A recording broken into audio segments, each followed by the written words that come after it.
Good morning, everybody. It's Ross Allen Skorzewski. Thank you for joining me for another morning of your Wednesday Cup of Crazy. And that's exactly what we're going to do today. Is we're going to have a crazy time together as we talk about personal growth and development. Maybe throw in a little bit of crazy, because why not? That's perfect for Hump Day. It's Wednesday, and I'm here joined by my ginger root fingers, which are getting better. And thank you for all of your kind words for my act of stupidity of wrestling with a snowblower. Things are on the up, and my fingers are on the mend. And I just want to start off with this. You know, just sometimes I would like to be able to just go to Facebook and not, be inundated with political or spiritual or just crazy rants, personal emotive rants. And sure enough, because I'm thinking that this morning, I'm sitting here prepping and my mind is completely in the game. And then all of a sudden, I come across this, and I thought I would share it with you because I don't know if I'm going to be able to regain my senses or my thoughts after this. I almost feel like a little sophomore, maybe going back to, fourth grade, and like, you hear these little random funny ha-has, and next thing you know, the whole class bursts out into laughter, and the suspense is there, and I know you want to know what my eyes saw. So I'm scrolling through, right, because, just checking out some of our other offices, seeing what they're posting, and kind of what's all a buzz today on this Wednesday morning. And all of a sudden, my eyes see clouds above. Uranus smell like farts and rotten eggs. Oxford researchers declare. And I'm thinking to myself, are you kidding me? I got to go be serious now.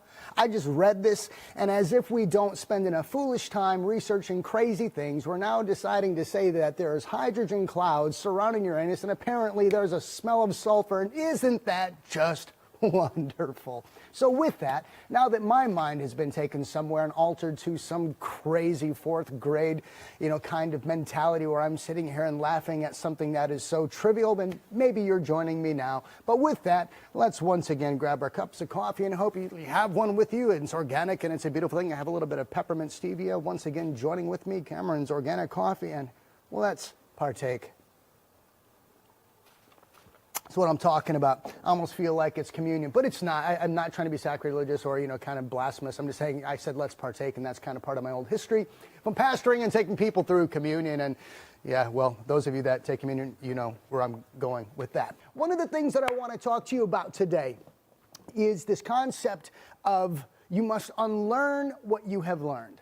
And this is not a brand new concept. This is not a brand new phrase. And for those of you who are my age or a little bit older and even younger, we know that there is a figure, there is a movie, and it is actually an iconic movie, and it's transcended time. It has set the stage for amazing sci-fi films to be birthed, and that was George Lucas with Star Wars.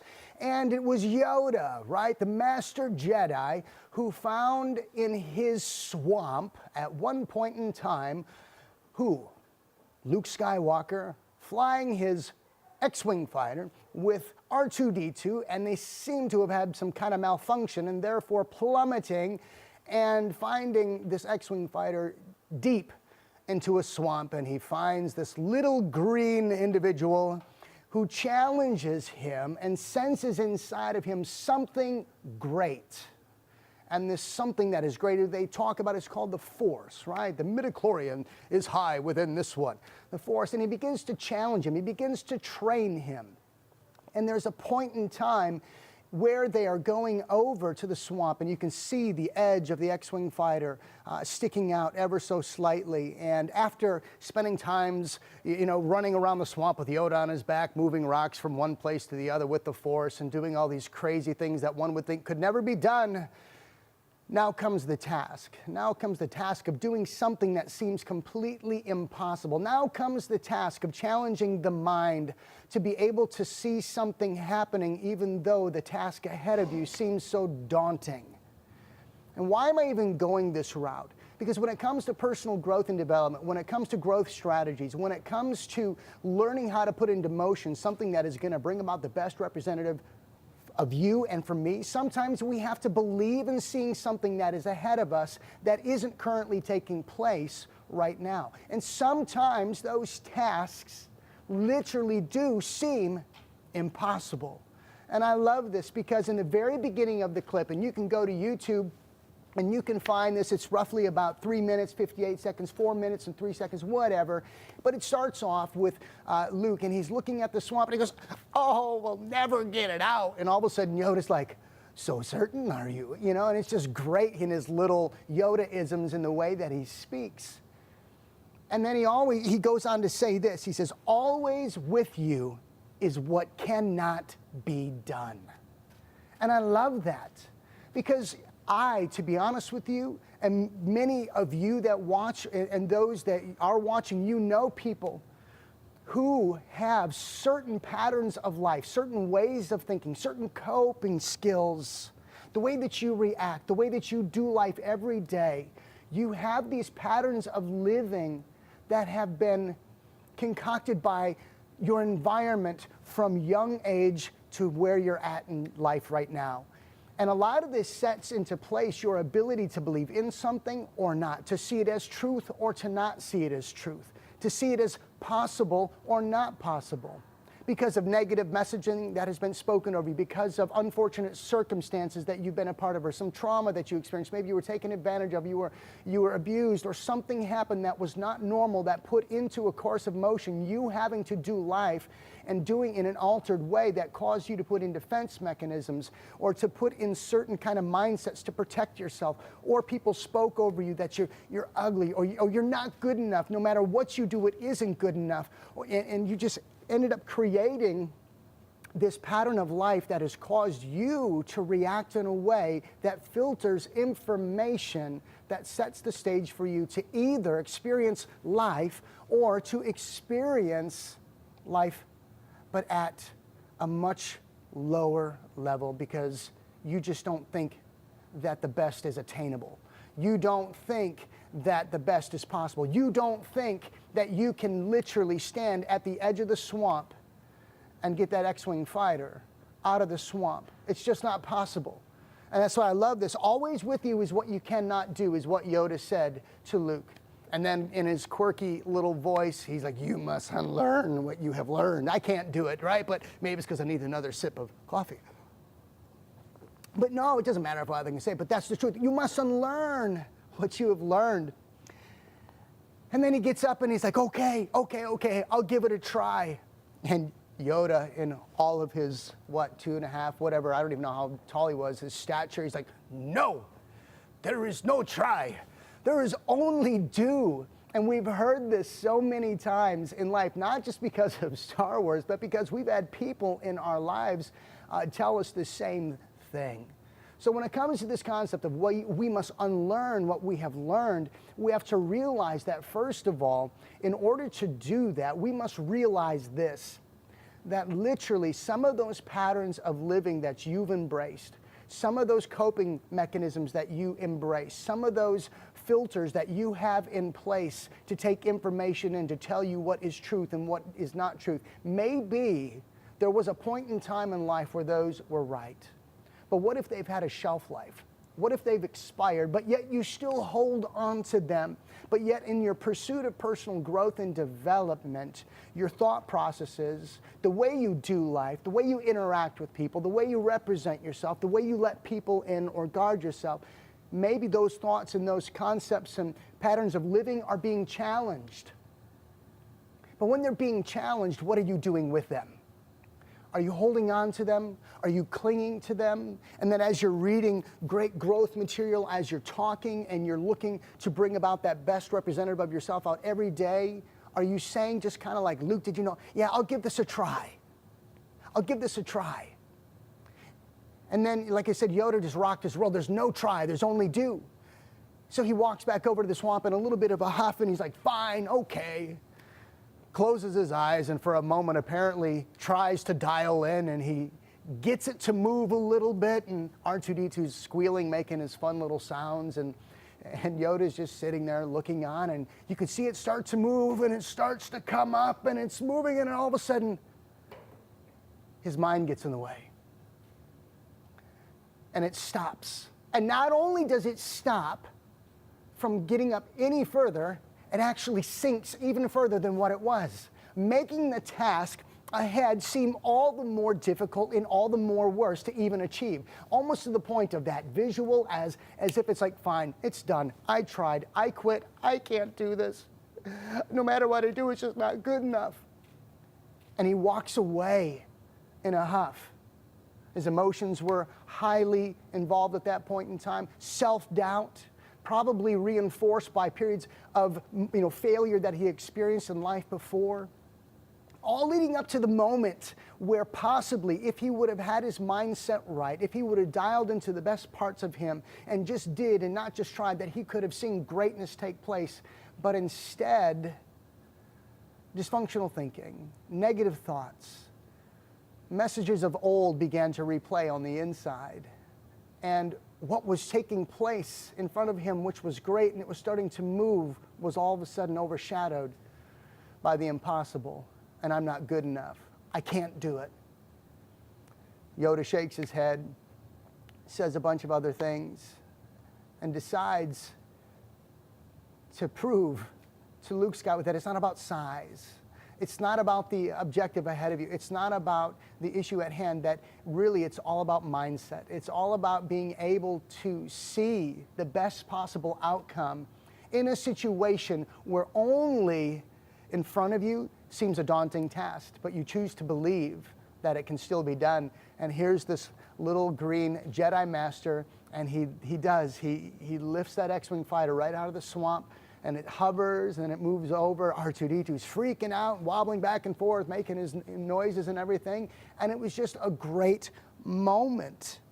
And he says the only difference in your ability to try versus do is in your mind.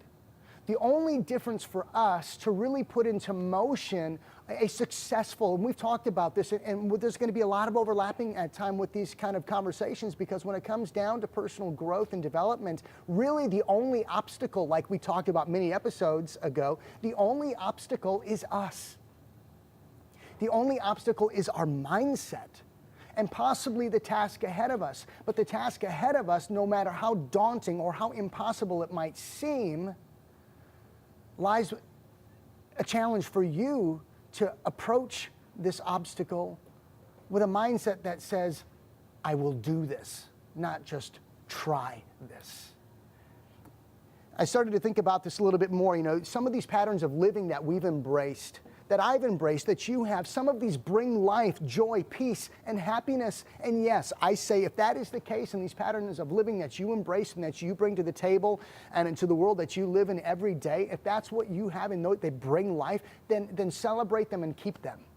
But if you have patterns of living that bring about death, guilt, remorse, and limitation to your potential, I would say at that point in time, there is a very strong chance that you need to circular file those types of patterns of behavior, those types of mindsets, those types of thoughts. And what do I mean by circular file? You crumple them up and you throw them away, because if you are so familiar with them and they become so much like life to you, and it's just this is your normal now, is thinking that way, and it brings death, guilt, remorse, and limits, then personal growth and development is going to be a very long and bumpy road, fueled by moments that look like Luke himself standing by that swamp, only able to get it out so far.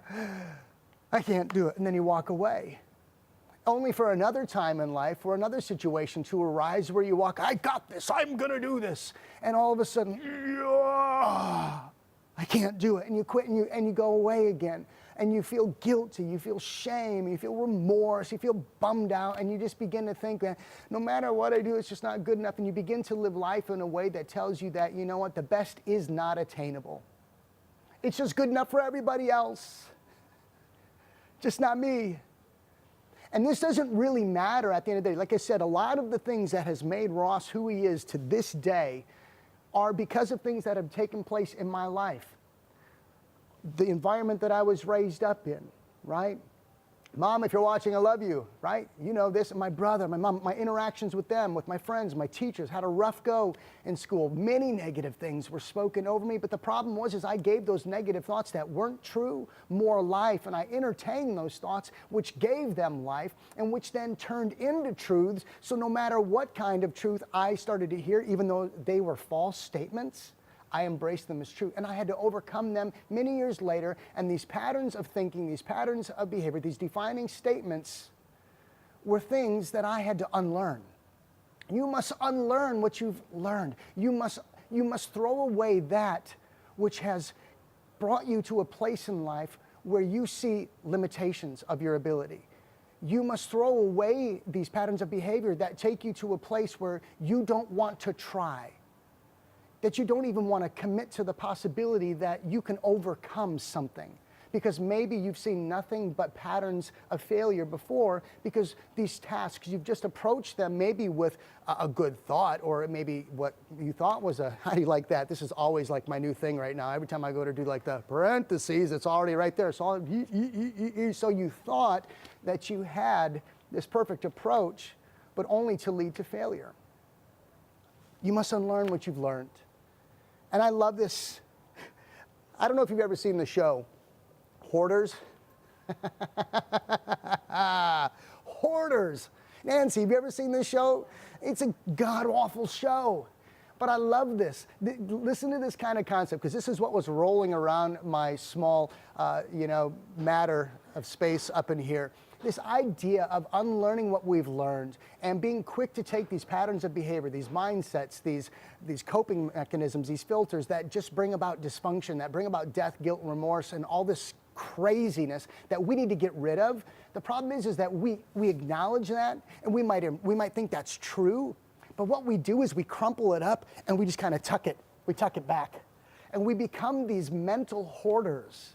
And if you've ever seen a hoarder's house, some of them are just unbelievable. You open a door and you're like, you can't even make it through the door. And you're wondering, how does this person even live in this house? But if you look up in the upper right-hand corner, there's this little 3-foot nook that they can actually crawl up in. And you're going through garbage bags, you're going through knickknacks, you're going through bottles, you're going through everything, only to find in this house that maybe there's 2 feet from the top of the garbage to the ceiling, and there's not one livable space, but everything in that house. You come in there, and they would bring these people in and say, you've got to clean this, you're gonna be evicted, and the city's gonna take this, and this is unhealthy, and there's this violation of this code, and your family's gonna leave you in this. And they sit there and they say, I know, I wanna make it better.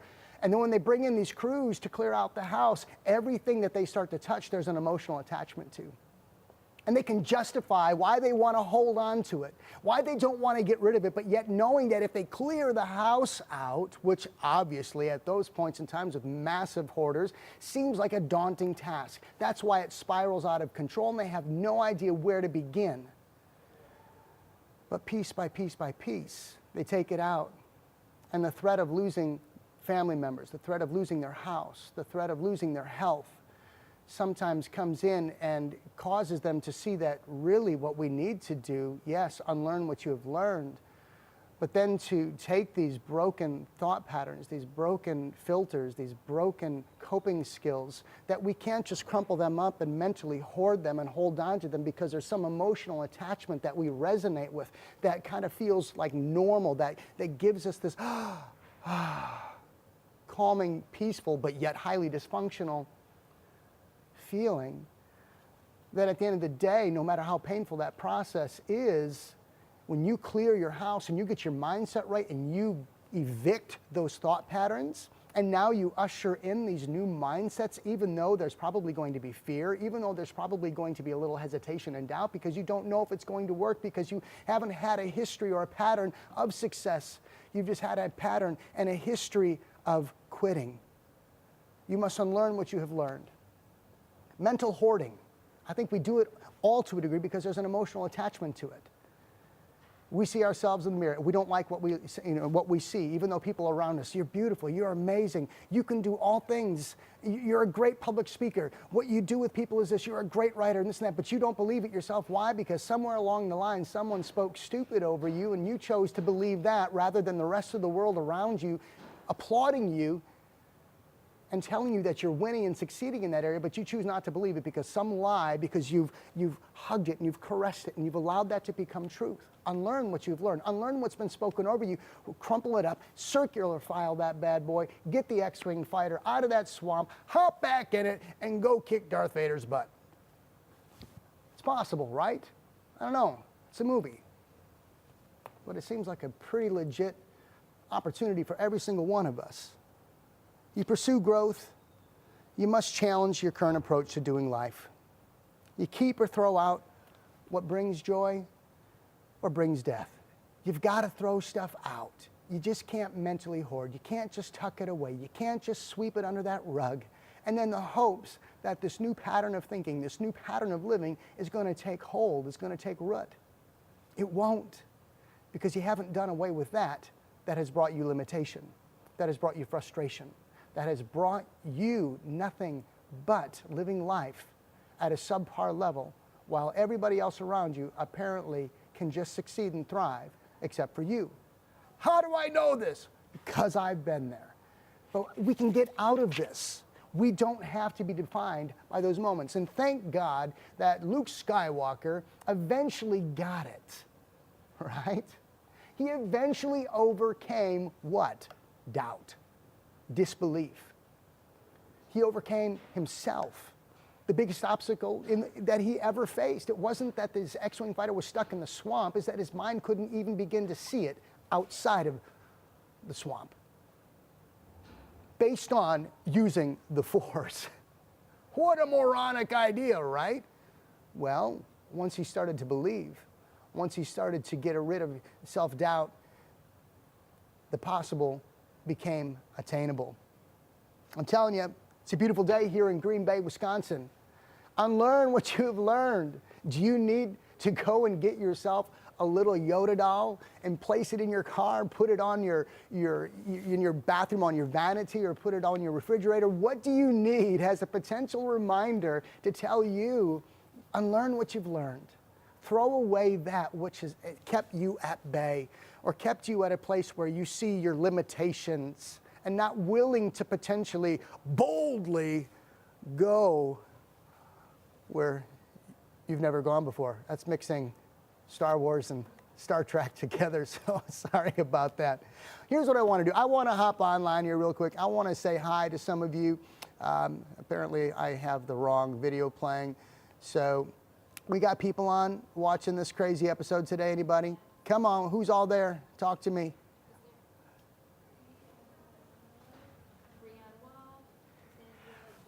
Hi, everybody.